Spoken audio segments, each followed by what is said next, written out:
All right, here's Jason and I here at the 2018 Mark Roth Marshall Holman Doubles. I believe this is like our fourth show in a row, or third or fourth show in a row in this event. This is the first time that we led, though. I think every other time we were closer to the bottom of the step ladder. So yeah, we had a really good week this week. This was in Columbus, Ohio, Wayne Webb's place. I typically do pretty well there, and I think you actually had a really good week. I finished too. sixth, yeah. So we had a comfortable lead. Yeah. Got us off to a nice Yeah, start and there. you put me on the harder of the two lanes. The No, left no. lane was much harder. That is not how it went down. The question was, we said, which would you prefer? And then you said, I don't really care. I feel kind of good on both. And I said, well, I feel better on the right lane. And you said, all right, well, then that's the way it is. As it turns out, the left lane was way harder Right. than the right Okay. lane. But we didn't know that at the beginning. Well, I didn't know that at the beginning. We were playing the Two-Tang Clan, Darren and Michael. He's got great hair. I wish I had hair like that. I kind of like Darren's hair better. You do? Yeah, kind of like that more. I don't know. It kind of resembles more of a ninja, a bit more spikier. I like it. Anyway, Well, Michael's gets fuller. It's a fuller head of hair. He's young. And I, as a person with Younger of the two. a very thin head of hair, I really appreciate the fullness of it. well, I remember watching this particular shot, this one, and thinking if they get off to an early double, Michael could turn that into a triple really easily. So seeing them ring 10 like that, I was like, okay, well, it's going to probably be a slow start, and that's going to give us a really nice position. Yeah, and you could see his ball kind of losing it there at the end of the shot there down the lane. It just didn't have enough, and I tried to play him a little bit straighter through the front because of that. I noticed that the ball in previous matches, when it got to the right on that lane, it just didn't have enough to get around the corner. Well, and Darren was really struggling in the match prior to that. So I think Michael looked really good, and Darren maybe caught a strike or two, which gave them a bit of a bump, but he was the one that was kind of slowing down a little bit. So we knew as well at that point that Darren's probably going to be the one that was going to slow the team down. So we needed to get off to a good start. And this is kind of how I bowl every time I'm at Wayne Webb's bowl. And I remember thinking, all I got to do is just catch it with everything. And that time it just kind of was a little soft off the hand. I didn't really grab a hold of it, and the ball didn't go through the pins. Yeah, for whatever reason, this was the Players' Championship was there, right? Yeah. Okay, and the scores were really high on the TV show. And for whatever reason, this was the same day we taped this show, and the scores were way lower in the doubles event. It was the front of the lane hooked way more, and it was just way harder to strike for whatever reason. Same pattern. This was actually a really difficult show for me to play because, an hour or two earlier, I'd lost to Tom Smallwood for the Players' Championship. So coming back after losing, I think I rung a 10 in the 10th to lose that match. You lose a major, and then you get the call to say, hey, your practice is starting in 40 minutes. It's like, oh man, I don't even get a chance to decompress. So I knew that I was really relying on you, really, to bowl great shots. I hadn't been on TV on a single show in two and a half years, so I was at the bowling center 3 hours before the show, practicing and working things out. So we were in a completely different state of mind. You could just see for everybody on this show, the ball just trying to make it down the lane. They were so slow in the front, the ball, you could just hit the lane and just start immediately slowing down and trying to change direction. It just didn't have much reaction at all down the lane. That TV pair does it every single time too. I actually can't remember if it's like that in the qualifying rounds. I never pay attention to the pair if it's the actual same through qualifying, but every single time on television that I've played, it gets super slow down lane. So the 2017 Players' Championship, which I won, I don't know if you can remember, but I was using a timeless for the first time, and the ball was light every single frame. And I was hitting that ball as much as I could, and it's just super lazy. So these guys are using stronger balls, trying to see some earlier roll. But when you do that, you're also foregoing a lot of the angle through the pin. So as they've been forced further left, it becomes harder, which is why you moving further right was such a smart move. Like Darren is a long way left, and he's using a hypercell pearl. What is that? A hypercell fuse? I forget the name of those. Oh, that's me. Balls. But that's a pretty strong call. It's got a pearlized cover, but it's still a really big engine. So he's moved a long way left. That's a really tough shot to recreate, to replicate through the pins with such a big engine. And you could see he tried to slow down on that one Got his hand around it a little more. And he kept it in, the ball was in front of him a little bit more, and it just, because they're still hooking in the front, it's not going to hold. It's not going to hold in the pocket when you throw it that slow and get it that far up the lane. So I'm using a high road nano, which probably doesn't shock a lot of people watching this right now, but that is of a weaker weight block with a stronger cover. So it's kind of the opposite to what Darren is using there, where it's a pearl cover with a stronger core. So I want my ball to actually kind of get a little bit more length and have a little bit more continuation. And luckily on that shot, I had help from the messenger. Yeah, and when bowling guys who are going for their first title, it's really important to try to get out to an early lead. So that was a pretty big shot for us, that early double. And I was thinking, man, if we get a strike here in the fifth, that'll go a long way to helping us, put a lot of pressure on them and win the tournament. And I went really high flush in the third, so I moved a little bit because I needed to throw it slow, so I didn't want it to hook early. And then I moved and I threw it. I threw a little bit too hard here, and was pretty fortunate to just end up with the 2-pin. And that was the biggest difference, I think, between the two lanes. Like, on the right lane, that one probably just hooks up enough to go light to mix them up a little bit. But that was like the big miss for all the players on that left lane, was if it was a little in and just a little firm, it had no chance to get to the pocket at all. Yeah, because they just hooked that much more in the front part of the lane, that if it didn't see it in the front, it didn't really see it at all. You could see that. You could see it down the lane. It kind of picked up and then just went forward. Well, the other thing as well is, like, when you're playing anyone on television, but in particular, people going for their first titles, you never want to give them an opportunity or an open frame. You never want them to think that they have a chance. You want them to always feel like they're behind in the match. So that was another thing that I was really focused on as well, is making sure that we closed our frames with whatever we left, and then hope that as the game goes on, they have an open or two and we stay clean, and that would be enough. Just trying to loosen his brother up there with a bit of a Yeah, I think he was pretty sure that Darren had a tough ball reaction on the left lanes. That he was trying everything, just to try to loosen him up a little bit.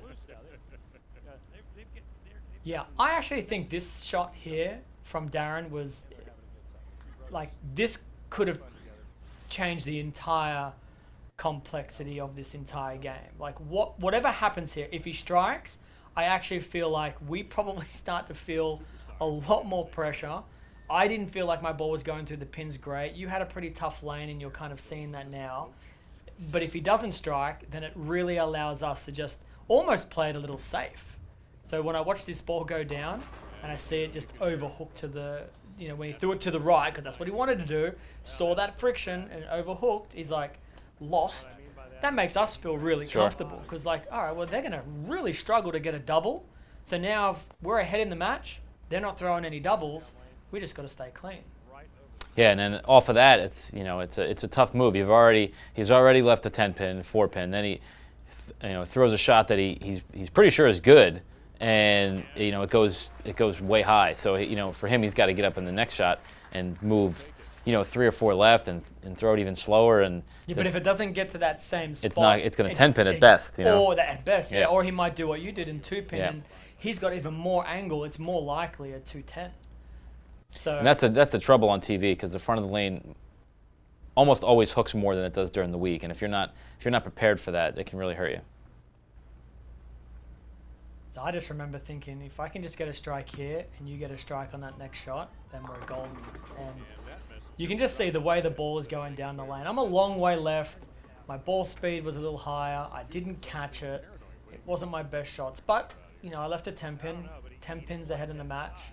still feeling pretty confident that as long as I make the spares, you know, I really felt like you were going to strike again. So I'm like, if I can just catch one more strike, we could potentially have a double or a turkey. And if the guys aren't doubling, then, you know, it's room for the home stretch. This was a disaster. Yeah, we only needed a spare, I think, to win that match, and you left 2-8-10. Yeah. And then I had to throw the roll off, and I was lost, and that was no good. And this is another one where I opened again. Yeah, I struck every shot except for this one, which was in the 9th frame when the match was already over. So it wasn't my fault. Get over 10 pins. So this is a pretty gritty match. You know, there's not a whole lot of striking going on, but I kind of like to be in these matches. These are kind of where I think I thrive the most, because it's, you know, throw 2 or 3 unbelievable shots and the game can flip on its head, or throw one really bad one and again the game flips on its head. And I feel like this is kind of when, you know, probably for you as well, to be honest, I think this is kind of where we bowl our best, is when they are a little grittier, when the opponents are doing the same thing that we're doing, trying to find a way to get the ball through the pins. We end up, you know, making better shots than our opponents for the most part. Yeah, because we're just trying to, you know, we're okay with hitting the pocket. We're just trying to make a little bit of a change to try to make sure that it goes through the pins a little bit better, where maybe somebody else is trying to reinvent the wheel there, and they're trying to, like, something completely different, or get their hand around it a lot, or throw it way slower, just trying to get, you know, make a complete change to what they're doing. And that can lead to any number of things. Yeah, I mean, and Michael, in that particular frame there, you know, just cabling that ball, and you can just see how smooth that Alpha Crux is just rolling. Didn't do anything crazy down the lane, and I think when Michael gets to hit the ball as hard as he wants, and he doesn't see that crazy change of direction down lane, it kind of falls into his A game. You know, and then here we go, coming into the 8th frame. Darren here could essentially put his team up, but And I thought that was a really good shot off the 3-6-10. He got his hand around it. He moved left. He did all the things that you're supposed to do, and it still didn't get there. And you could tell how, you know, dejected he was after that, because I'm not really sure what else he's supposed to do. That's when you change balls. That's when before you throw that frame, you have to have the courage to say, I know my equipment, I know what's going to happen, I probably need to change my bowling ball here. But, you know, you've won a couple of matches on television. He used that ball the whole time. I bet you he wished he didn't use it then. Yeah, I mean, I think that, you know, the reason why he misses that is the frustration with the first one. You know, he's thinking too much about how good of a shot he threw and how it didn't get the result he was looking for. And I've been in those situations too, where you're thinking about the next time I bowl, what am I going to do? And you're just not thinking about. Yeah, because the way this match is going, he's assuming that he's going to have a shot in the 10th frame to put some pressure on you, or, you know, at least have a shot to still have a meaningful shot in the 10th frame. Yeah, so I just crept a little further to the right. I hit it. It looked like it was in, then out. Like Well, it started left and then shot right, and then then it shot to the right. So I think I moved a little left. So when I moved left, you didn't throw it any slower. That's right. Yeah. When I move left, it's like a trigger for me to say, all right, you've moved another like 3 or 4 left. You have to slow down now. And you know, when you're bowling on TV, sometimes it's really difficult to, you know, decrease your speed another couple of kilometers an hour when you have to. But you know, 9 spare, 20 pins up in the match, coming down to the 9th. Yeah, and I knew this was an important shot, just to, you know, because if I strike here, it also gives us the tie in the count as well. So it's a pretty important shot, and I thought when I let it go that it was going to be flush, and just to watch it labor like that all the way down the lane, I was happy that I wasn't going to have to throw any more shots.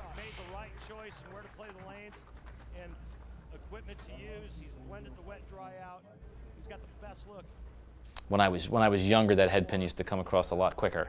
Now I have to kind of hope, and I can count to 10 by the time it actually gets over there. Yeah, you throw less messengers now, but you split the 8-9 more. All right. So. You're not getting any more points kissing my butt while we're here. You can't split the 8-9 more and then also expect as many messengers as you used to get. Like, you've just been greedy. I'll remember that next time I watch a bowl. I don't suggest I split the 8-9 more than ever. I need the messengers still. So this is it, right? This is where I'm sitting in the chair going, all right, well, if he strikes out here, it's going to force me to throw the first. Anything less than that, I've just got to copy him. If he opens, that doesn't matter anymore. So you're in these positions, and I don't know about you, but I'm always assuming that 3 strikes are coming. Yeah, and I'm that's starting the way. Mentally prepare. It's the only way you can do it. Yeah, I'm starting to mentally prepare. I'm going to have to throw the first shot here in the 10th and strike to win this. And that's just what my thought process is at that point. But still sticking with the same ball. I must admit, I was confident that, for him to throw 3 in a row, it was going to be a really amazing frame with that ball. Yeah, and that one he decided to try to keep it a little more in front of him and try to get the 10 pin out, and then he just threw it a little bit too hard. And just that lane was just super tricky. Yeah. And I was in the chair before he threw the shot, thinking, "Oh man, are we going to have another doubles event where you're going to let me down?" And I'm thinking, "Oh man, he's going to need, 1 strike. Can I, I've watched him strike on the bench to beat me in singles tournaments. Am I really going to watch him split again to lose again?" No, but mathematically now a split would have been fine. Yeah, and so I'm you can see me look at the board like, oh my God, can he get so 4? If he gets 4, that's 176 and that's 180. Oh, then he only needs like 2 out of the 4 count. If he gets a strike. We should be okay. And then I'm thinking, wow, that ball return's kind of long. What if you trip as you're drifting around it? And throw it in the gutter twice. Yeah, because then you still would only need like 6. Then I'd be paranoid to do it again. And then I'd foul. And we needed gutter 5 here. Would was enough. I think most people would suggest just to throw it down the middle, but I really wanted to get a strike, so I tried again, and I actually thought that was a pretty good shot. Yeah. And just never. Maybe you should have taken your own advice and switched balls. Yeah. Well, but we were winning. That's true. I didn't want to let you down again by taking a risk for no reason. But we've made the finals every single year as a pairing when we've been paired up, and this was a really special moment for me for a couple of reasons. One, I just lost a major championship, so it meant a lot to be in the winner's circle after a pretty brutal. Yeah, loss. and to win. But then we finally won together. Yeah, and to win, with the two legends that the tournament's named after, and they're both in the building. Was that was pretty cool. I will tell you a little. I don't know if I ever told anybody this, but they signed our trophies. Those trophies that are right there. They signed them for us. I know. I took one home. No, but I'm not. I know that. What I haven't told you is that I accidentally wiped the signatures off. Yeah. When I went home, like a couple of months later, I was in my basement and it was in the trophy case. And I'm like, oh, these trophies are a little dusty. I just took a microfiber towel. I didn't even wet it, nothing. And I just was like trying to get the dust off. And I wiped the signatures off.